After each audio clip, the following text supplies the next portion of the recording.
How to research your OBGYN market before signing. The 3 data layers that determine whether an offer is competitive.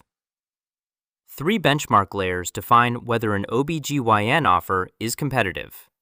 Most physicians arriving at a negotiation have only one of the 3. Having all 3 takes less time than most physicians expect and changes the conversation significantly. Layer 1. National Specialty Benchmarks.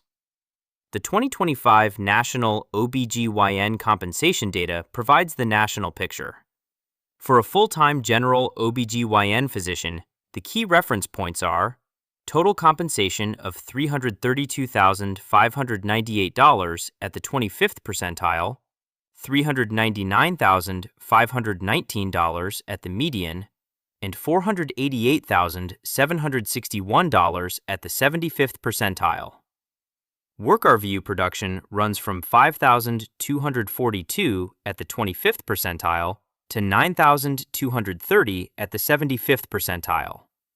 Dollar per work RVU rates range from $47.44 to $70.32. These figures establish your national position, but they are averages across all markets, all practice types, and all regions, which is why they are the starting point, not the final answer. Layer 2. Regional and practice setting adjustments. National data does not capture local market dynamics.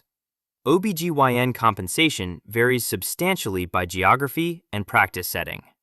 Rural and underserved markets pay premiums for OBGYN physicians because coverage shortfalls are acute. Rural OB deserts have become a documented policy issue in multiple states. Urban academic markets pay below national medians for general OBGYN because they offer research infrastructure and training environments. Regional health system dominance, when one employer controls most of the obstetric coverage in a market, affects compensation by reducing your outside option. The same national benchmark means different things in a market where you have 2 competing offers versus a market where one employer controls all the labor and delivery beds in the county. Layer 3. Employer-specific financial context.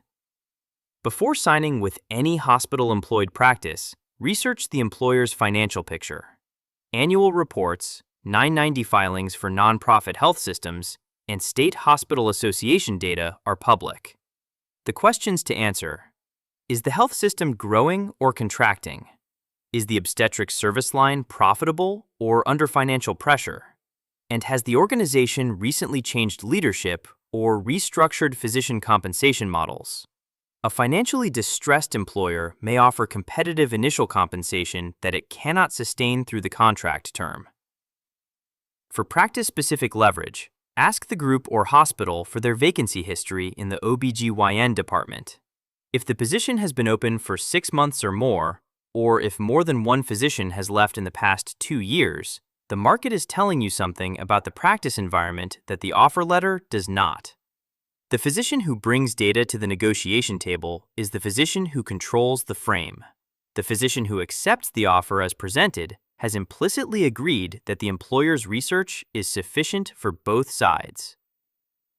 Run your contract through ClauseLine at ClauseLine.com.